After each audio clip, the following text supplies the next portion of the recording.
Have you ever wondered why, when talking about God, some folks dive straight into evidence while others challenge the very foundation of how we know anything at all?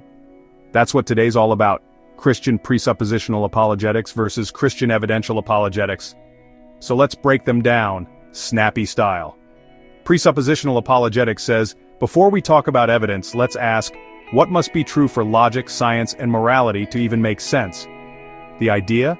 That God's existence is the foundation for all reasoning. Without God, you don't get objective truth or moral standards. So when an atheist argues, presuppositionalists flip the script. You're actually borrowing from my worldview just to make your arguments. It's like an atheist using reason while denying the God who makes reason possible. Now, evidential apologetics takes a different route. Here the focus is on facts, history, and evidence. Let's look at the resurrection of Jesus, the fine-tuning of the universe, the beginning of space and time, or the reliability of Scripture. The claim, the evidence points toward God's existence. So if an atheist says, show me proof, evidential apologists roll out their list of reasons: cosmology, archaeology, fulfilled prophecy, you name it. Both approaches aim to debunk atheism, but they do it differently. Presuppositional apologetics challenges the very ground on which atheism stands. Evidential apologetics builds a case, brick by brick. But what if you combine them? Let's jump into a real-life scenario.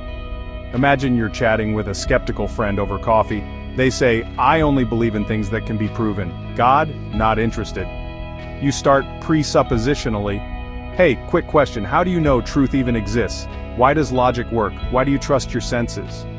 They might say, well, it just does. Now you gently point out, but if the universe is just atoms and chance, there's no reason to trust our minds or claim anything is true, unless there's a mind behind the universe. Once you've shaken up those foundations a bit, you pivot. But let's talk about evidence too. Look at the resurrection. More than 500 eyewitnesses, empty tomb, hostile sources confirming facts. Or consider the fine-tuning of the constants in physics. Odds so crazy, chance just isn't a good answer. This hybrid approach, start with the big, why does anything make sense? Then move to the here's the evidence. Hits both the head and the heart. So next time you're in that conversation, remember, you don't have to choose one strategy. Sometimes the most powerful case for God blends both, challenging the ground and building on it. Thanks for thinking deeply with me today. If you found this helpful, don't forget to subscribe for more conversations that matter.